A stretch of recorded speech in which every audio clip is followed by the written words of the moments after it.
Hello guys, मैं यश पांडे। जैसे कि अभी आपने मेरा थंबनेल देख ही लिया होगा। आज का हमारा टॉपिक है proposal and types of proposal. पिछली क्लास में हमने प्रपोज़ल के एसेंशियल्स के बारे में बात की थी, जो क्लास हमारी बहुत अच्छी क्लास हुई थी। उसमें बहुत हंसी मजाक भी हुआ था, उसमें मैंने थोड़े बहुत शॉर्ट्स भी डाले जो अच्छे रिसीव हुए हैं यूट्यूब पे। ठीक है, तो आज का हमारा टॉपिक है कि टाइप्स ऑफ प्रपोज़ल। पर टाइप्स ऑफ प्रपोज़ल से पहले मैंने एक क्वेश्चन पूछा था सबसे। ठीक है, मुझे मेरे फ्रेंड्स ने फ़ोन करके उसका आंसर दिया, तो मैं लेकिन कमेंट में नहीं लिखा भाई साहब किसी ने, पर मैं बता रहा हूँ।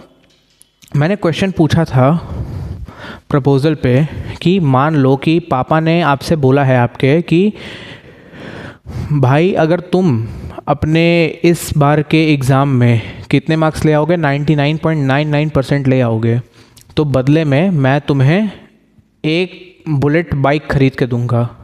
और आप वही करते हैं, आप 99.99% अपने एग्ज़ाम में ले आते हैं, बट आपके पापा जो होते हैं वो आपको बुलेट बाइक ख़रीदने से मना कर देते हैं, क्योंकि बोल देते हैं कि मेरे पास पैसा नहीं है, फाइनेंशियल कंडीशन बेकार हो गई है। तो क्या आप उसमें ये बोल सकते हैं पापा को कि ये पापा ने ब्रीच ऑफ कॉन्ट्रैक्ट किया है? क्योंकि मैंने बताया था आपको कि जो कॉन्ट्रैक्ट होता है वो ओरल भी हो सकता है, वो कॉन्ट्रैक्ट रिटन भी हो सकता है।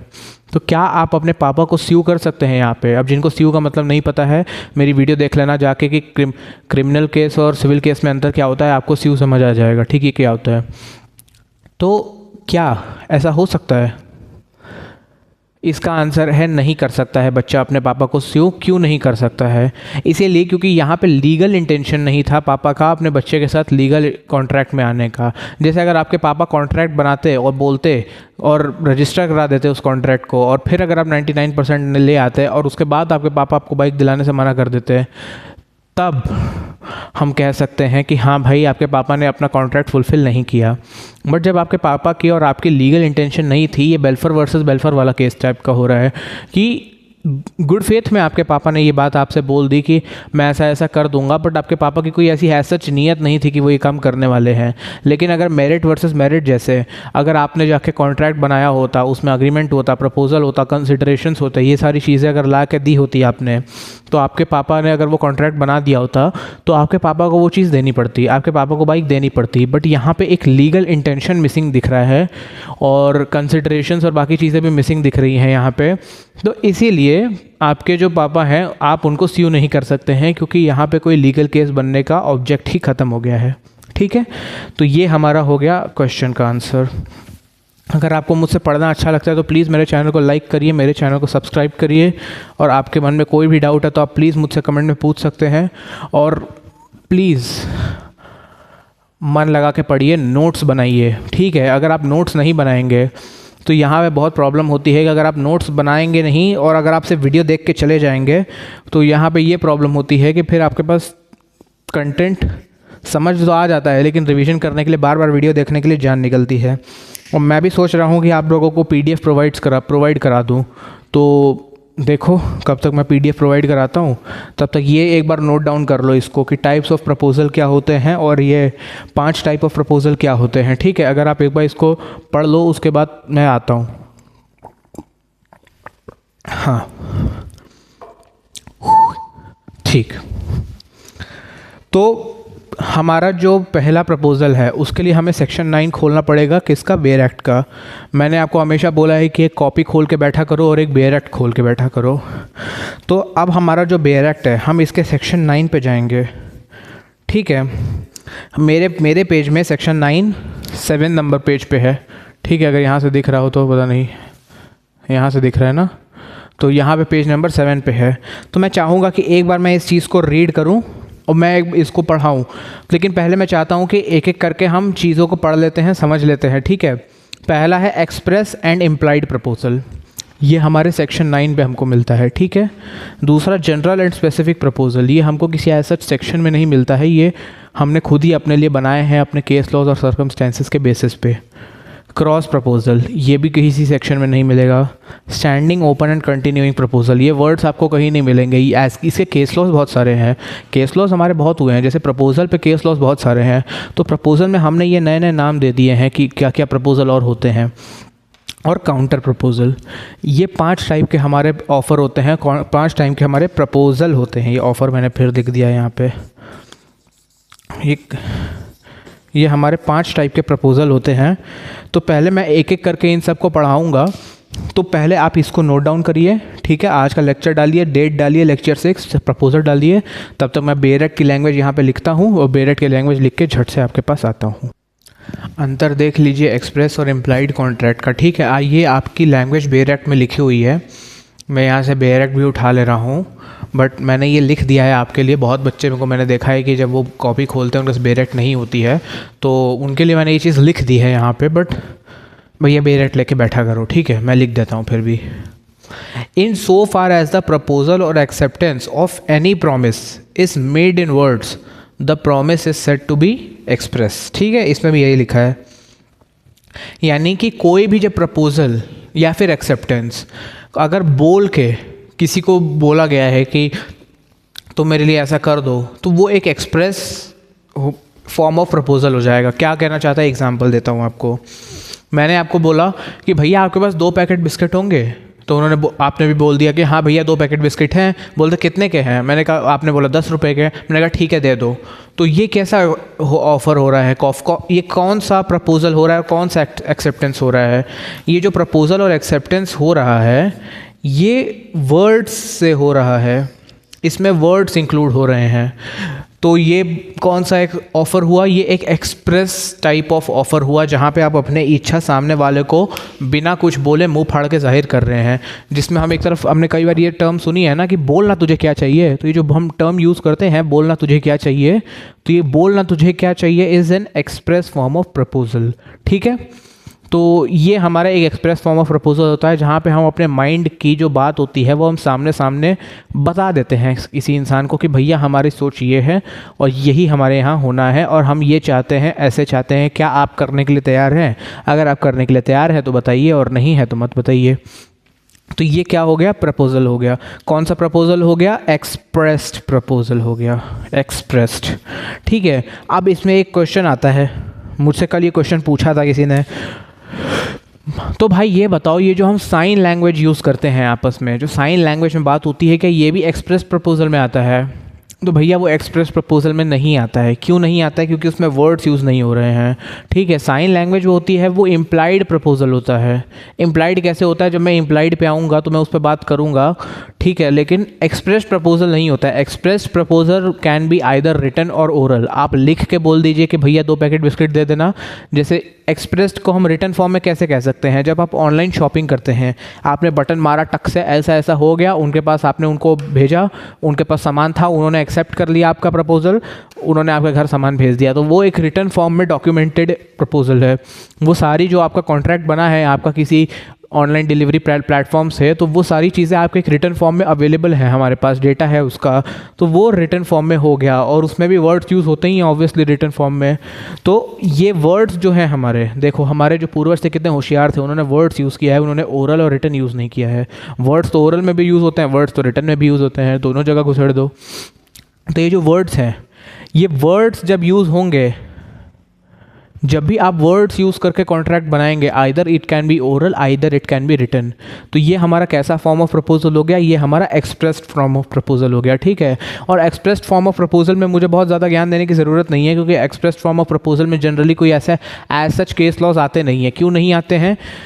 आते हैं, पर इसलिए नहीं आ पाता है कई बार क्योंकि एक्सप्रेस्ड फॉर्म ऑफ प्रपोजल जो होता है वो पकड़ना जाना तुरंत बहुत ईजी है। जो एक्सप्रेस प्रपोजल्स हैं वो इजी है बहुत ज़्यादा पकड़ा जाना, और जो इम्प्लाइड प्रपोजल्स है उसको पकड़ने में जान निकल जाती है, ठीक है।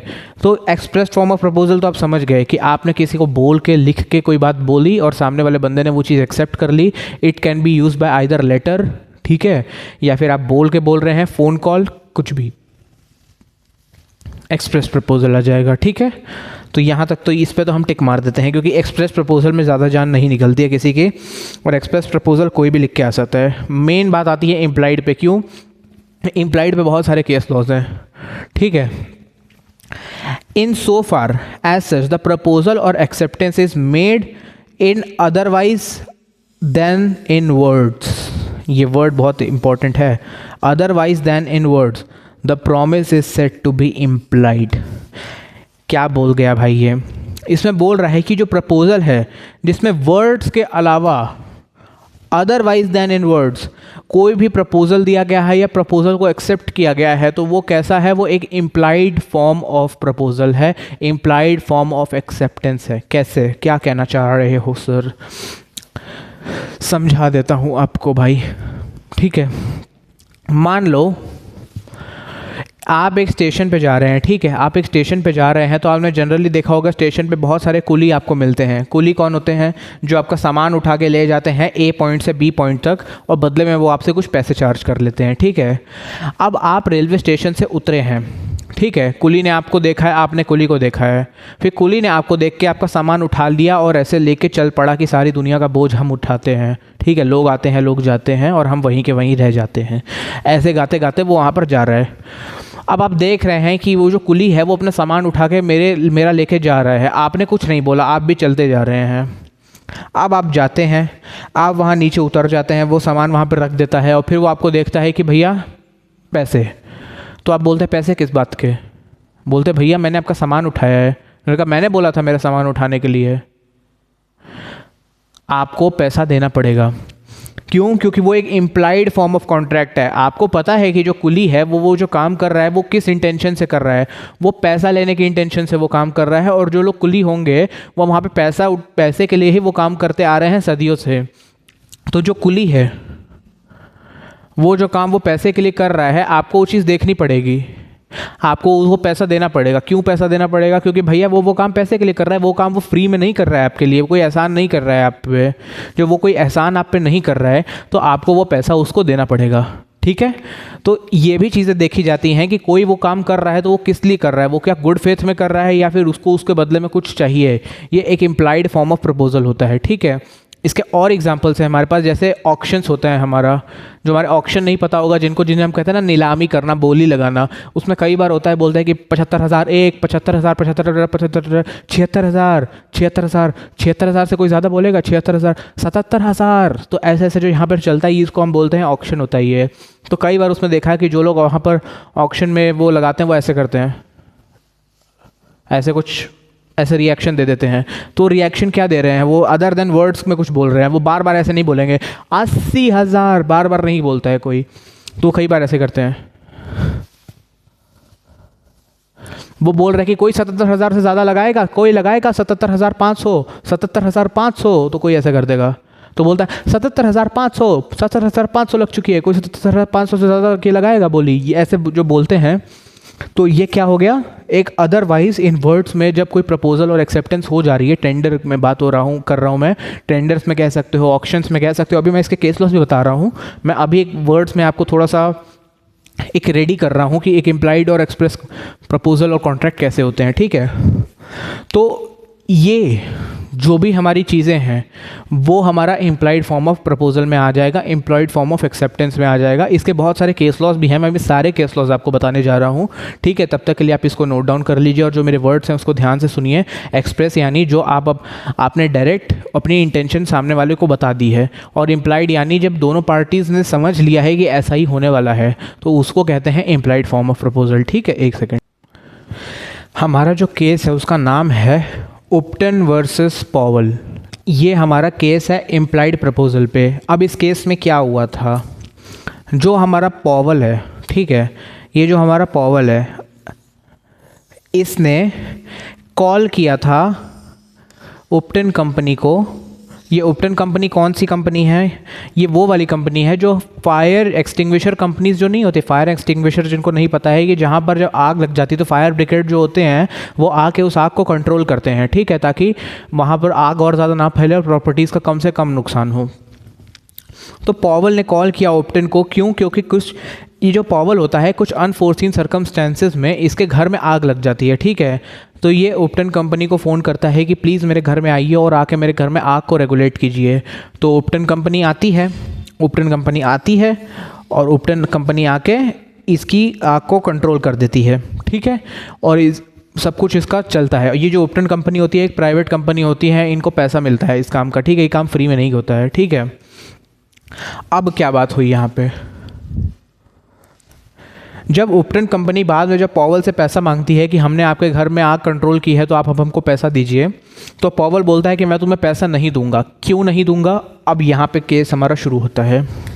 असल में बात ये थी कि एक पर्टिकुलर लैंड था, एक पर्टिकुलर एरिया था जहाँ पे जो ये उपटन कंपनी है इसकी जो सर्विस है उपटन फ्री, तो यहाँ पर अगर किसी के घर में आग लगेगी तो जो उपटन कंपनी है उनके घर में फ्री सर्विस करेगी, उसमें उनको पैसा नहीं देना पड़ेगा किसी को, ठीक है। बट क्या होता है, ये जो पॉवल का घर होता है ये इसी घर के इन्हीं इलाकों के पास में कहीं होता है, ठीक है। तो जो पॉवल होता है वो समझ लेता है कि जब यहाँ पे पैसा नहीं देना पड़ेगा तो यहाँ मेरे घर पे भी जब आग लगेगी या फिर कोई ऐसा सर्कमस्टेंस होगा तो मुझे भी पैसा नहीं देना पड़ेगा, ठीक है। तो पॉवल और उपटन के बीच में काफ़ी ज़्यादा इस पर झड़प होती है। बाद में जो ये उपटन कंपनी होती है ये पॉवल पे केस कर देती है कि हमने आपके घर में आग लगने से बचाई है तो आपको हमें पैसा देना पड़ेगा। और बाद में जब ये मामला कोर्ट में जाता है तो कोर्ट इस चीज़ पे कहती है कि it was implied that they will going to get the money. जैसे कोई काम कर रहा है तो वो काम क्यों कर रहा है, जैसे जो कॉन्ट्रैक्ट बना है वो क्यों बनता है कि मैं अगर आपके लिए कुछ कर रहा हूँ तो बदले में आप भी मेरे लिए कुछ करें। तो पॉवल की घर की आग बुझा दी गई, ठीक है, पॉवल के जो घर की आग बुझा दी गई है। तो यहाँ पे इम्प्लाइड था उपटन कंपनी को कि they will going to be paid, they will be paid. तो जब उनको नहीं पे कर रहा है उपटन, पॉवल पे नहीं करेगा तो उनके पास कोई ऑप्शन नहीं बचेगा, वो कोर्ट में जाएंगे। तो कोर्ट ने यही बोला कि Powell is liable, Powell has to pay the company. Why? Because Powell is the one who made an offer. अब तुम मन में कुछ भी सोचो, लेकिन अगर तुम ऑफ़र किसी को दे रहे हो तो जाहिर सी बात है कि भैया तुम अगर उसके लिए कुछ कर रहे हो, वो तुम्हारे लिए कुछ करेगा तो तुमको भी उसके लिए कुछ करना पड़ेगा। ये एक बेसिक कंसिडरेशन होती है कॉन्ट्रैक्ट की कि अगर आप किसी के लिए कुछ कर रहे हैं तो बदले में वो भी आपके लिए कुछ करेगा। यहाँ पे कोई पर्सनल रिलेशन नहीं है, यहाँ पे कोई फैमिली रिलेशन नहीं है, यहाँ पे intention to create legal obligation था, सब कुछ था, लेकिन उसकी एक गलतफहमी की वजह से उसको पैसा देना पड़ रहा है। तो फिर पॉवल कंपनी को, उपटन कंपनी को पॉवल को बाद में पैसे देने पड़े थे, ठीक है। मतलब पॉवल ने उपटन कंपनी को बाद में इस चीज़ के लिए पैसे पे किए थे। क्यों पे किए थे? क्योंकि ऑलरेडी इम्प्लाइड था कि भाई अगर कोई कंपनी कोई काम पैसे के लिए करती है तो वो आपसे भी पैसा लेगी, आप कोई स्पेशल थोड़ी हो उसके लिए। ये काम ये पैसे के लिए करते हैं, ये काम ये फ्री में नहीं करते हैं। तो आपने कैसा समझ लिया कि वो ये काम फ्री में कर देंगे? तो ये चीज़ कोर्ट ने बताई और कोर्ट ने भी इस चीज़ को बोला कि हाँ भाई आपको ये चीज़ के लिए पैसे पे करने पड़ेंगे, आपके पास कोई ऑप्शन नहीं है। और इस केस को नोट डाउन कर लो, ठीक है। और कोई भी डाउट है तो कमेंट में पूछ लेना अभी थोड़ी देर में, ठीक है। मैं चाहता हूँ कि ये जो हमारी यूनिवर्सल की बेयर एक्ट है इसके जो आप कमेंट है, इसमें जो एक कमेंट लिखा गया है इम्प्लाइड प्रपोजल पे, मैं चाहूँगा एक बार आप लोग इस चीज़ को पढ़ें। मैं भी ये चीज़ पढ़ूंगा और मैं चाहूँगा कि ये चीज़ आपको एक्सप्लेन करूँ। और इसमें जो केस लॉ लिखा है वो सेम एग्जैक्ट केस लॉ यही, दोनों में सर्कमस्टेंसेस भले ही चेंज हो सकते हैं बट आउटकम दोनों का सेम ही निकलता है आखिर में, ठीक है। तो ये वाला केस लॉ तो मैंने नहीं पढ़ा था, मैंने तो ये वाला ही केस लॉ हमें हमारे कॉलेजेस में पढ़ाया गया है, तो मैंने यही वाला केस लॉ बताया क्योंकि ये केस लॉ थोड़ा ईजी है और easy to understand है, ठीक है। पढ़ते हैं। A contract can be implied and it is very clear from section 9 of ICA but it is fundamental principle of the law that court should not make a contract for the parties.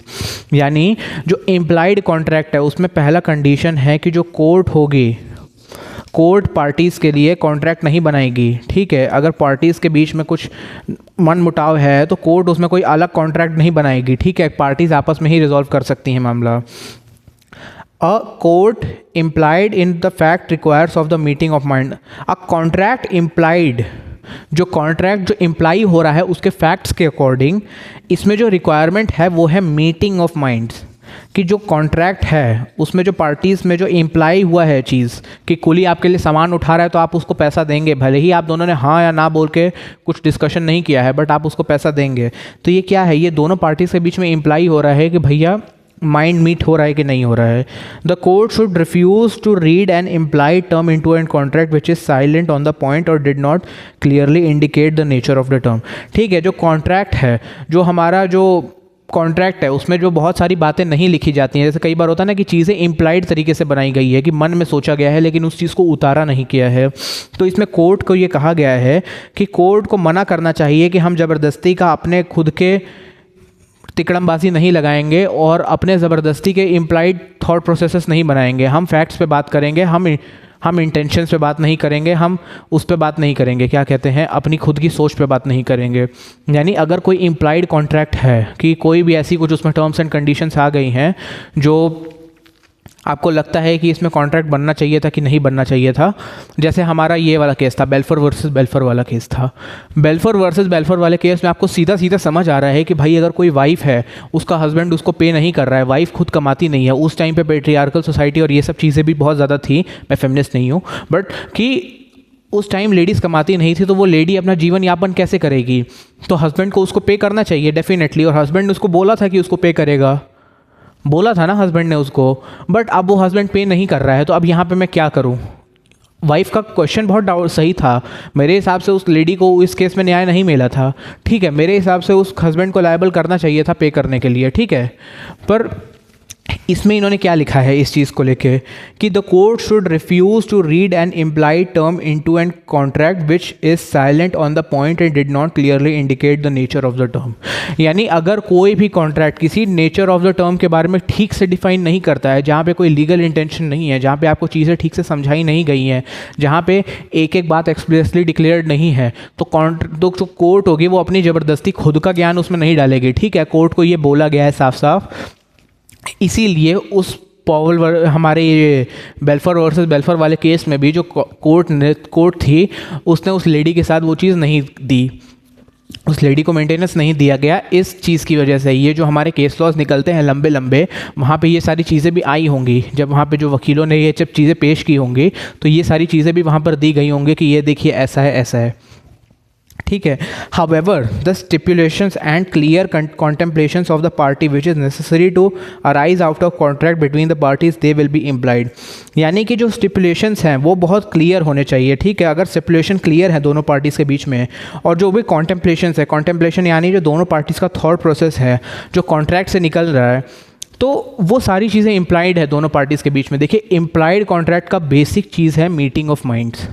जो दोनों parties हैं उनका mind जो है वो meet करना चाहिए, ठीक है। जो कोर्ट है उसको अपना दिमाग ज़बरदस्ती का केस में नहीं लगाना है, उसको कोई नया फॉर्म ऑफ कॉन्ट्रैक्ट फाइंड नहीं करना है। कोर्ट के पास जो आते हैं वो फैक्ट्स आते हैं, ठीक है, उसको हमें लीगली बेयर एक्ट्स में पुट करना है और उससे हमें जस्टिस निकालना है, ठीक है। तो हमें ये काम करना है, हमें ये नहीं करना है कि हम इमोशंस पे सोचें। उन्होंने ये चीज़ बोली है, क्योंकि बहुत बार होता है कि जो इम्प्लाइड फॉर्म ऑफ कॉन्ट्रैक्ट होते हैं उसमें पता नहीं चलता, क्योंकि केस, सर्कमस्टेंसेस, फैक्ट्स, कहीं से कुछ भी जोड़ सकता है आदमी, क्योंकि पता है ना, वो बोलते हैं ना कि खींचते चले जाओ, पढ़ाते चले जाओ, लेते चले जाओ, तो ये भी बहुत प्रॉब्लम होती है, ठीक है। तो ये हो गया हमारा इम्प्लाइड फॉर्म ऑफ कॉन्ट्रैक्ट। जो भी आपके डाउट होंगे कमेंट में पूछना। अब हम जाते हैं नेक्स्ट वाली स्पेसिफिक प्रपोजल। ये हमारा सेकंड टाइप ऑफ प्रपोजल होता है। इसमें क्या है, it is only made to a specific party और only can be accepted the said offer और प्रपोजल। मतलब कि ये किसी एक पर्सन को ही दिया जाता है ये वाला प्रपोजल। ये ऐसा नहीं है कि ये किसी सोसाइटी एट लार्ज को दिया जाएगा, कोई भी आके इस प्रपोजल को एक्सेप्ट कर लेगा, ठीक है।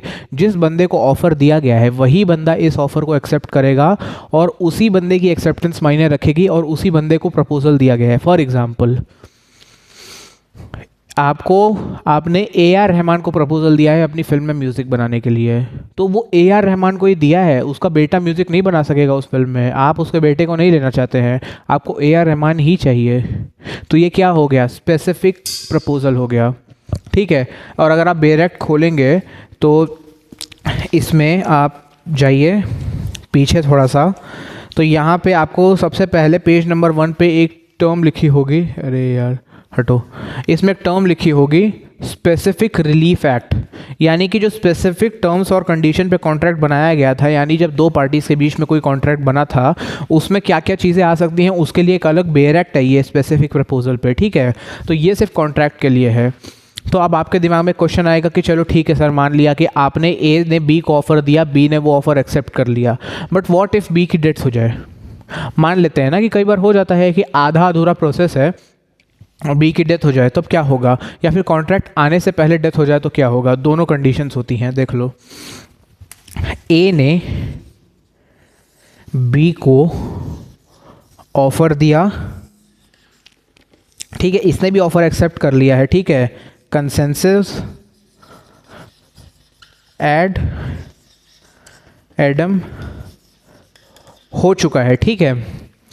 अब यहाँ पे बात आती है कि व्हाट इफ बी जो है कॉन्ट्रैक्ट स्टार्ट से पहले ही मर गया या फिर मिड में आके मर गया। यानी अगर कॉन्ट्रैक्ट है, कॉन्ट्रैक्ट चल रहा है, वो कॉन्ट्रैक्ट का फॉर एग्जांपल कॉन्ट्रैक्ट स्टार्ट होने वाला है 2026 से, वो 31 दिसंबर को ही मर गया 2025 के, तो क्या होगा यहाँ पे? और अगर कॉन्ट्रैक्ट फॉर एग्जांपल 2026 में स्टार्ट होने वाला था और आधे 2026 में आके वो मर गया, तो क्या होगा? सुन लो, अगर कॉन्ट्रैक्ट शुरू होने से पहले ही अगर बंदा मर गया तो वो कॉन्ट्रैक्ट हमारा वॉइड हो जाएगा, ठीक है। वॉइड क्यों हो जाएगा? क्योंकि जो पर्सन है, वही जो हमारा मेन ऑब्जेक्ट है, जिससे हमें कॉन्ट्रैक्ट को परफॉर्म कराना है, अब वही नहीं है, तो वो कॉन्ट्रैक्ट अब नहीं पास ऑन होगा, ठीक है, क्योंकि वो मर गया बंदा। अब आपको नया कॉन्ट्रैक्ट किसी और के साथ बनाना पड़ेगा, ठीक है, तो वो ये नहीं होगा, ठीक है। पहला कंडीशन आपको समझ आ गया। दूसरा, वो आधा अधूरा उसने कोई कॉन्ट्रैक्ट परफॉर्म किया है और उसके बाद वो बंदा मर जाए, तब क्या होगा? इसमें दो कंडीशंस आती हैं। एक टर्म होता है, एक मिनट में इसको मिटाऊं, एक टर्म हमारे यहाँ पे यूज़ की जाती है, लीगल रिप्रेजेंटेटिव। अब ये लीगल रिप्रेजेंटेटिव क्या होता है भाई? ठीक है, अगर फॉर एग्जांपल वो जो बंदा है वो मिड में मर गया है, ठीक है, मिड में मरा है, मिड में उसकी डेथ हो गई है, ठीक है, तो उसका जो लीगल रिप्रेजेंटेटिव होगा, लीगल रिप्रेजेंटेटिव, ये क्या हम वकील की बात कर रहे हैं? नहीं, लीगल रिप्रेजेंटेटिव मतलब वो जिसको बना कर जाए। जैसे फॉर एग्जांपल डिफ़ॉल्ट सेटिंग पे बात करते हैं। डिफ़ॉल्ट सेटिंग यानी जो ऑलरेडी डिसाइडेड है। जैसे आप अपने माँ बाप के लीगल रिप्रेजेंटेटिव हैं, ठीक है, आपके पेरेंट्स को कुछ हो जाएगा, आपके पेरेंट्स की प्रॉपर्टी आपको ही मिलेगी, मुझे नहीं मिलेगी। क्यों? क्योंकि मैं आपके माँ बाप का कुछ नहीं लगता। उसी तरह मेरे माँ बाप के केस में भी यही चीज़ लागू होगी कि मैं अपने पापा मम्मी का रिप्रेजेंटेटिव हूँ, लीगल रिप्रेजेंटेटिव हूँ, ठीक है। तो ये लीगल रिप्रेजेंटेटिव क्या होता है कि भाई अगर मैं नहीं हूँ तो इससे बात कर लेना। जैसे कई बार बिजनेस में नहीं होता है कि ये भी चीज़ें होती हैं कि अगर आपको कुछ हो गया तो बोलता है कि अगर मुझे कुछ हो गया तो मेरे बेटे से बात कर लीजिएगा। ये चीज़ें होती हैं लीगल रिप्रेजेंटेटिव, जो अपनी जगह हम किसी और को छोड़ के जाते हैं। वो कोई भी हो सकता है, वो सिर्फ आपका बच्चा होना ज़रूरी नहीं है, वो कोई अनजान आदमी भी हो सकता है।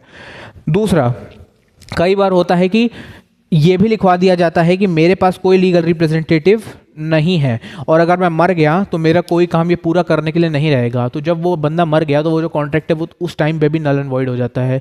कई बार होता है कि लीगल रिप्रेजेंटेटिव होता है तो उससे काम करवाया जाता है, कई बार होता है कि लीगल रिप्रेजेंटेटिव नहीं होता है तो उससे काम नहीं करवाया जाता है, ठीक है। कई बार ऐसा होता है। मतलब मेरे को कोई अब ऐसा सच मुझे याद नहीं आ रहा है। कोई म्यूज़िक डायरेक्टर्स थे, उनका मुझे नाम याद नहीं आ रहा है, बहुत बड़े म्यूज़िक डायरेक्टर्स हैं, आज भी नाम उनका मैं भूल रहा हूँ, मुझे याद नहीं आ रहा है ठीक से। मे भी शायद आनंद मिलिंद है, ठीक है, वो 90s के जो हमारे म्यूज़िक डायरेक्टर्स हैं। उनका सुनने में आया था कि वो जब उनके पिताजी जब कुछ फिल्मों में काम कर रहे थे, उनके जो पापा थे चित्रगुप्त जी, तो अचानक से उनकी डेथ हो गई थी हार्ट अटैक से, या कुछ हो गया था उनका प्रॉब्लम। तो उनके पास कुछ 2-3 फिल्में पड़ी हुई थी जिस पे वो काम कर रहे थे। तो अब फिल्में भी रिलीज़ होना ज़रूरी थी, भोजपुरी वाली। तो आनंद मिलन जो उनके बच्चे थे, उन्होंने वो फिल्म पे काम किया, उसका म्यूज़िक दिया, उसके बाद फिर उन्होंने अपने खुद की इंडिपेंडेंट स्ट्रगल शुरू की। तो वहाँ पे क्या था, वो अपने पिताजी के लीगल रिप्रेजेंटेटिव हैं यहाँ पे, ठीक है। मुझे पता नहीं है, मुझे ये याद आ रही है ऐसी कोई चीज़, तो मैं ऐसा कुछ रिलेट कर रहा हूँ, मुझे कोई अभी फ़िलहाल आइडिया नहीं है, ठीक है। मैंने कहीं सुना है तो मुझे ये चीज़ याद आ गई कि आपके पिताजी नहीं है तो आपने अपने पिताजी की ऑब्लिगेशंस पूरी कर दी, जो सामने वाली पार्टी को आपके पापा ने कॉन्ट्रैक्ट बनाया था जिस पार्टी से। दूसरी कई केसेस में ऐसा भी होता है कि कोई लीगल रिप्रेजेंटेटिव होता ही नहीं है, ठीक है। जैसे टाटा का कोई लीगल रिप्रेजेंटेटिव नहीं है, अब्दुल कलाम का कोई लीगल रिप्रेजेंटेटिव नहीं है। तो उनका जो भी है, वो कोई भी कॉन्ट्रैक्ट है वो वॉइड ही होगा उनके मरने के बाद, क्योंकि अब कोई है ही नहीं जिससे हम वो कॉन्ट्रैक्ट परफॉर्म करा सके, ठीक है। तो ये क्या हो गया, हमारा स्पेसिफिक प्रपोजल हो गया, जो किसी एक स्पेसिफिक पर्सन को दिया गया है। आपने कोई स्पेसिफिक मैरिज लॉन बुक किया है, आपने एक स्पेसिफिक ब्रांच के ही स्कूल में अपने बच्चों को एडमिशन कराया है, आपने एक स्पेसिफिक स्कूल में ही एडमिशन कराया है। फॉर एग्जांपल, आप लखनऊ पब्लिक स्कूल में अगर अपने बच्चे का एडमिशन करा रहे हैं और अगर वो बोले कि नहीं हम आपके बच्चे को डीपीएस में भेजेंगे, तो वो कैसा कॉन्ट्रैक्ट हुआ, वो गलत हो गया, कॉन्ट्रैक्ट वो वॉइड हो जाएगा। क्यों? क्योंकि आपको स्पेसिफिक आपने स्कूल के साथ कॉन्ट्रैक्ट किया है कि मैं आपके स्कूल में अपने बच्चे को भेजूँगा। तो ये क्या हो गया, स्पेसिफिक प्रपोजल हो गया। ठीक है, तो ये होता है कि जब आप किसी शार्प फोकस में किसी भी पर्सन को बोलते हैं कि मैं चाहता हूँ तुम ये काम करो। ठीक है, मैं चाहता हूँ कि मेरी फिल्म सत्यजीत रे डायरेक्ट करें, तो सत्यजीत रे हमारे स्पेसिफिक प्रपोजल पे आ गए, क्योंकि मैं स्पेसिफिकली उनसे करवाना चाहता हूँ। मैं ऐसा नहीं बोल रहा हूँ कि सारे डायरेक्टर्स मूवी रेडी करके लाओ, मैं सबकी मूवी देखूंगा और सबकी रिलीज़ कर दूंगा, ऐसा नहीं है। ठीक है, स्पेसिफिक, आपकी जो क्रश है स्पेसिफिक है, आप उसको स्पेसिफिकली प्रपोजल कर देंगे कि ये है। तो जब ये होता है ना कि ये वो पर्सन है तुम, वो होता है स्पेसिफिक प्रपोजल। इससे मैं बात करूंगा, इसको मैं अपनी गर्लफ्रेंड बनाना चाहता हूँ, ये क्या हो गया, स्पेसिफिक। तो हमेशा याद रखना, स्पेसिफिक हमेशा एक इंडिविजुअल पर्सन होगा, शार्प फोकस पे बात होगी और देखा जाएगा कि हाँ ये वो पर्सन है, इससे मुझे भी काम करवाना है। ठीक है, स्पेसिफिक प्रपोजल, अब इससे ज़्यादा और कुछ नहीं है। ठीक है, मैं बहुत थोड़ा डिटेल में और बार बार उसको एक्सप्लेन करने की मुझे आदत है। ठीक है, तो अब आते हैं अगले वाले पे, जनरल ऑफ़र। देखिए, आपने पहले तो ये चीज़ को नोटिस किया होगा कि मैंने जब स्पेसिफिक ऑफ़र पढ़ाया था तब भी मैंने सेकंड लिखा है, और जनरल पढ़ा रहा हूँ तब भी सेकंड लिखा है। अब मैंने ये इसलिए लिखा है क्योंकि अब मुझे एक दोनों साथ ही में कराना था, क्योंकि अब भाई देखो मेरा कोई ऐसा बड़ा सा लैपटॉप नहीं है कि मैं बट से मार के PDF पढ़ा दूंगा आगे और फिर आगे कर दूंगा। ठीक है, तो ये सेकंड में ही है, तो आप स्पेसिफिक एंड जनरल प्रपोजल ऐसे लिख के शुरू करेंगे। ठीक है, या फिर आप अलग अलग भी कर सकते हो, आपकी इच्छा है तो कोई दिक्कत नहीं है। ठीक है, क्योंकि मैंने जब पहले लिखा था तो 1 2 3 4 5 ही टाइप के लिखे हैं, तो उसी को मैं कंप्लाई कर रहा हूँ यहाँ पे। ठीक है, तो जनरल प्रपोजल क्या होता है, जैसे जनरल हमको समझ आ रहा है ना कि जनरल आमूमन तौर पे जनरली हम लोग ऐसा करते हैं। तो जनरली जो हम लोग क्या है, given to public at large, कोई भी एक ऐसा प्रपोजल जो आप दे रहे हैं जो सोसाइटी एट लार्ज को दे रहे हैं कि जो ये काम करके लाएगा उसको 50,000 रुपये नगद इनाम मिलेगा। सांबा गब्बर पे कितना इनाम रखी है सरकार, पूरे 50,000। तो ये जो गब्बर पे इनाम रखा है सरकार ने 50,000 का, ये क्या है, ये जनरल प्रपोजल है कि जो गब्बर को पकड़ के लाएगा हम उसको 50,000 रुपये देंगे 1975 में। समझ रहे हो, तो ये क्या है, given to public at large, public at large को ये प्रपोजल दिया गया है।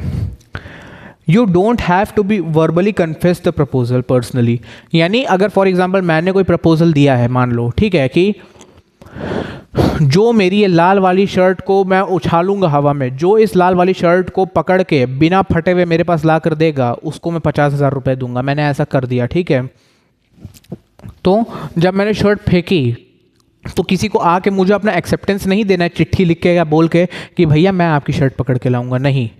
आप जाइए, आप शर्ट पकड़ लीजिए और ला के मुझे दे दीजिए। जैसे मैंने थर्ड पॉइंट लिखा है, if you fulfilled the conditions of the offer then it will be remarked as an acceptance. मैंने कोई अगर ऑफर सोसाइटी एट लार्ज को दिया है तो आपको मुझे आके बताने की ज़रूरत नहीं है कि मैं ढूंढ के लाऊंगा, मैं करूंगा, मैं ही हूँ, मैं ही मुझे राजा बनाओ, ऐसे नहीं करना है आपको वो काम कर देना है। जैसे बोलता है ना कि आप कर दीजिए, आपको आपका फल मिल जाएगा। ठीक है, आपको वो काम कर देना है और करने के बाद आपको आपका फल मिल जाएगा। यानी हमारा जो जनरल एक्सेप्टेंस क्या है, जनरल प्रपोजल क्या है, ये सोसाइटी एट लार्ज को दिया जाता है, एक बहुत बड़ी ऑडियंस इसमें इन्वॉल्व होती है। ठीक है, आपको ये इसके जो प्रपोजल होता है, अगर आप उस चीज़ को कंप्लाई कर सकते हैं तो आपको कंप्लाई कर देना है, आपको एक्सेप्टेंस जाके बोल के देने की ज़रूरत नहीं है कि ठीक है मैं आपका प्रपोजल एक्सेप्ट करता हूँ। आज ये स्पेसिफिक प्रपोजल में होता है कि आप एक्सेप्ट या रिजेक्ट करते हैं, जनरल में होता है आपको करना है कीजिए, नहीं करना है मत कीजिए। ठीक है, third, if you fulfil the conditions of the offer then it will be remarked as an acceptance, कि अगर आपने जो कंडीशंस हैं वो फुलफिल अगर कर दी किसी जनरल ऑफर की तो उसको हम मान लेंगे कि आपने वो ऑफर एक्सेप्ट कर लिया था और अब आपको जो भी हमने कैश प्राइस जो देना है वो हम देंगे। बट यहाँ पे एक कैच है, you have to be aware about the general offer. ठीक है, अब यहाँ पे हमारा केस लॉ आएगा, बट आपको ये पता होना चाहिए कि ऐसा टाइप का कोई ऑफर एग्जिस्ट भी करता है। ठीक है, तो अगर आपको वो चीज़ पता ही नहीं होगी कि ऐसा टाइप का कोई ऑफर एग्जिस्ट करता है तो अगर आपने वो ऑफर उसका फुलफिल भी कर दिया तो भी हम नहीं मानेंगे कि वो प्रपोजल आपने एक्सेप्ट किया है। मैं एग्जांपल दे रहा हूँ इसका, जो हमारा केस था जो मैंने कल भी पढ़ाया था आपको, इसका बड़ा बुरा हुआ था उस बेचारे के साथ, लालमंद शुक्ला वर्सेस गौरी दत्त। क्या है ये केस? लालमन शुक्ला जो था गौरी दत्त का नौकर था, ठीक है। अब क्या हुआ, जो गौरी दत्त का बच्चा है वो खेलते खेलते कहीं दूर चला गया मोहल्ले से, तो काफ़ी देर से मिल नहीं रहा था। तो गौरी दत्त ने लालमन शुक्ला अपने नौकर को बोला कि जाओ जाके मेरे बच्चे को ढूंढ के लाओ, ठीक है। तो भाई लालमन शुक्ला ढूंढ रहा था काफ़ी देर से, लेकिन लालमन शुक्ला को बच्चा मिल नहीं रहा था। वो वहीं पर था काफ़ी देर से, जैसे काफ़ी देर से बच्चा गायब था उसी तरह काफ़ी देर से लालमंद भी गायब था। तो गौरी दत्त ने क्या किया, गौरी दत्त ने एक नगाड़ा पिटवाया, बोला कि जो भी मेरे बच्चे को ढूंढ के लाएगा मैं उसको साल 1919 में 500 रुपये का इनाम दूंगी। गौरी दत्त ने यह नगाड़ा पूरे समाज में पिटवा दिया, ठीक है, एक general proposal society at large को दिया। तो ये सोसाइटी ने देखा, सोसाइटी ने भी ढूंढने की कोशिश की पर सोसाइटी को भी बच्चा नहीं मिला, बट लालमन शुक्ला को बच्चा मिल गया, ठीक है। जब ये नगाड़ा पिटवाया जा रहा था तब लालमन शुक्ला को इस ऑफर के बारे में पता नहीं था कि ये ऑफर दिया है गौरी दत्त ने, ठीक है। तो लालमन शुक्ला उस बच्चे को ढूंढ के लाया और ले जाके अपनी मैम को दे दिया कि मैम ये लीजिए आपका बच्चा मुझे मिल गया है, और फिर लालमन शुक्ला वहाँ से चला गया। फिर भाई साहब को पता चलता है आगे जाके कि ये जो लेडी है इन्होंने एक ऐसा प्रपोजल दिया था कि भाई जो मेरे बच्चे को ढूंढ के लाएगा मैं उसको इतना इतना कैश प्राइज़ या कोई भी अमाउंट है वो मैं दूंगी। तो लालमन शुक्ला गौरी दत्ता को अप्रोच करता है, बोलता है कि भैया आप मुझे मेरे पैसे दो। बोलते किस बात के? बोलते हैं कि भैया मैंने भैया तुम्हारे बच्चे को ढूंढना है, मुझे पैसा दो। बोलते क्यों दूँ? क्यों नहीं दूंगी, भाड़ में जाओ। तो वो कोर्ट में जाता है, भाड़ में नहीं जाता, कोर्ट में जाता है। तो फिर कोर्ट ने इस पे क्या कहा, अब आपको यहाँ पे सुनने की ज़रूरत है।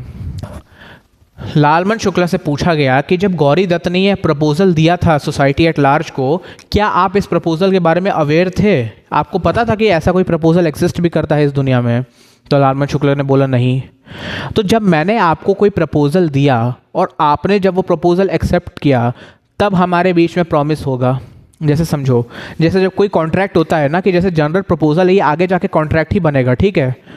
तो मैंने आपको प्रपोजल दिया, आपने उस प्रपोजल को एक्सेप्ट किया, फिर हमारा प्रॉमिस बना, प्रॉमिस बनने के बाद कंसिडरेशन हुआ, कंसिडरेशन के बाद क्या बोलते हैं अग्रीमेंट हुआ, अग्रीमेंट के बाद कॉन्ट्रैक्ट हुआ, ठीक है। ये एक साइकिल है जो चलती है। आपको तो प्रपोजल ही नहीं मिला, आपको तो पता ही नहीं है कि ऐसा कोई प्रपोजल दिया गया है, तब आप कैसे मांग सकते हैं कि ये कॉन्ट्रैक्ट बन गया? ये कॉन्ट्रैक्ट नहीं है। Lalman Shukla was not aware. मैंने इसका जजमेंट के बारे में लिखा है, मैं चाहूँगा मैं इस चीज़ को एक बार रीड कर दूँ आपके लिए, ठीक है। मैं रीड कर दे रहा हूँ, आप इसको बाद में अपना देखते रहना, ठीक है। मैं आपके लिए पढ़ दे रहा हूँ एक बार। वैसे अब बताए, अब देखो मैं ढूंढूंगा ना, मुझे मिलेगा नहीं लालमन शुक्ला में किस्मत, हाँ मिल गया। The given offer was not valid as per section 2A। क्यों? Because Gauri Dutt has signified her willingness, but it didn't reach to Lalman Shukla.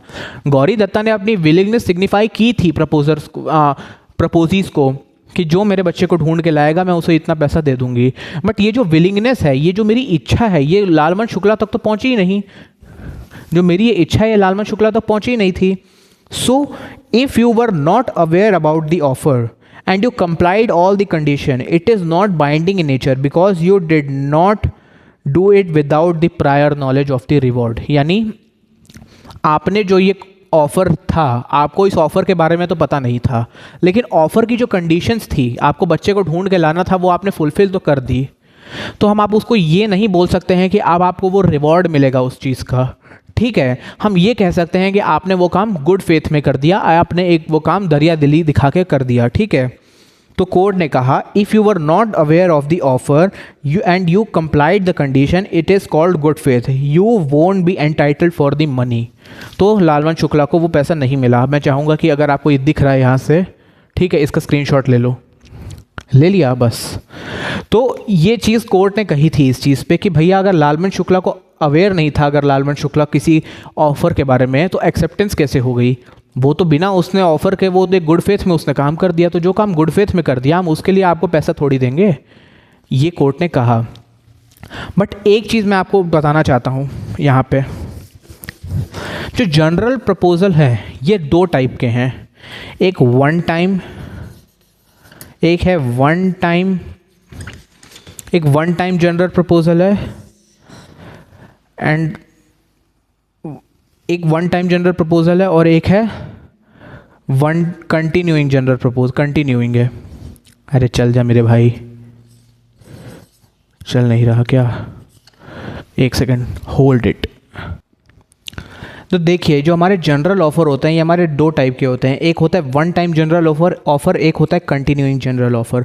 One time general offer होता है हमारा Lalman Shukla versus Gauri Datta type of cases, यानी आप कोई जनरल ऑफर समाज में दिया गया, किसी ने वो ऑफर एक्सेप्ट कर लिया और उसके कंडीशंस फुलफिल कर दिए, और जब वो कंडीशन फुलफिल हो गए तो वो कॉन्ट्रैक्ट खत्म हो गया, वो कॉन्ट्रैक्ट लैप्स हो गया। क्यों? क्योंकि वो कंडीशन फुलफिल हो चुकी है।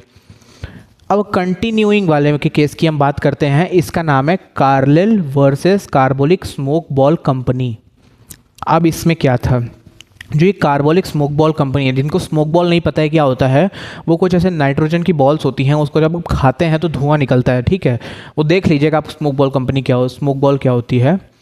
तो जब ये स्मोक बॉल कंपनी आई थी तो इन्होंने बोला था कि जो भी हमारी स्मोक बॉल कंपनी को कंज्यूम करेगा, इन्होंने कुछ प्रिस्क्रिप्शंस दी थी कि इस टाइम पे ऐसे ऐसे कंज्यूम करेगा, उसको कभी भी इन्फ्लुएंजा नहीं होगा। इन्फ्लुएंजा एक बीमारी आई थी कोरोना की तरह पुराने समय में, ठीक है।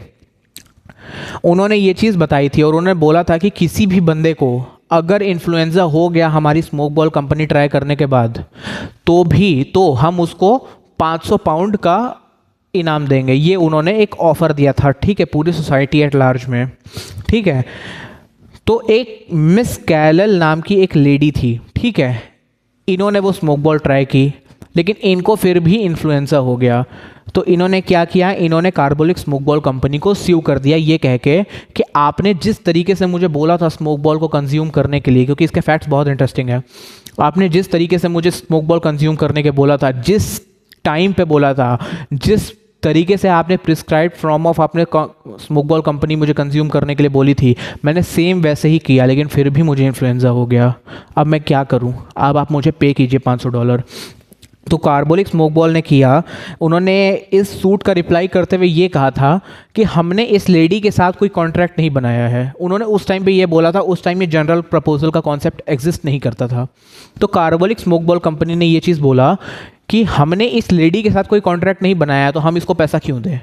तो कोर्ट में जब ये बात गई तो कोर्ट ने बोला कि company carbolic smoke ball company are liable.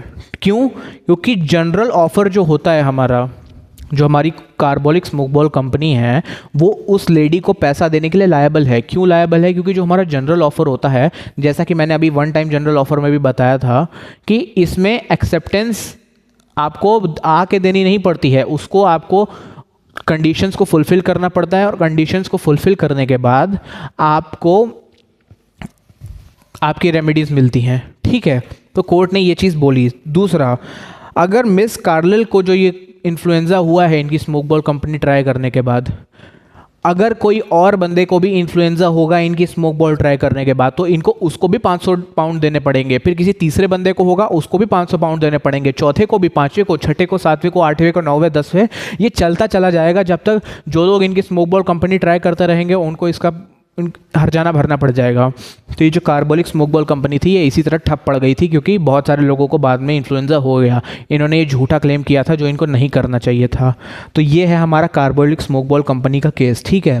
तो आज के लिए हम सिर्फ 2 ये चीज़ें पढ़ेंगे, बाकी चीज़ें हम बाद में पढ़ेंगे। तो अभी के लिए फ़िलहाल मैं चलता हूँ, और अगर आपके कोई भी डाउट्स है तो आप मुझे कमेंट में पूछ सकते हैं। और इसमें मैं चाहूँगा कि एक बार आप ये चीज़ देख लें, मेरा नोट देख लें, दिख रहा है, ठीक है। इसका स्क्रीनशॉट ले लीजिए, ले लिया बस।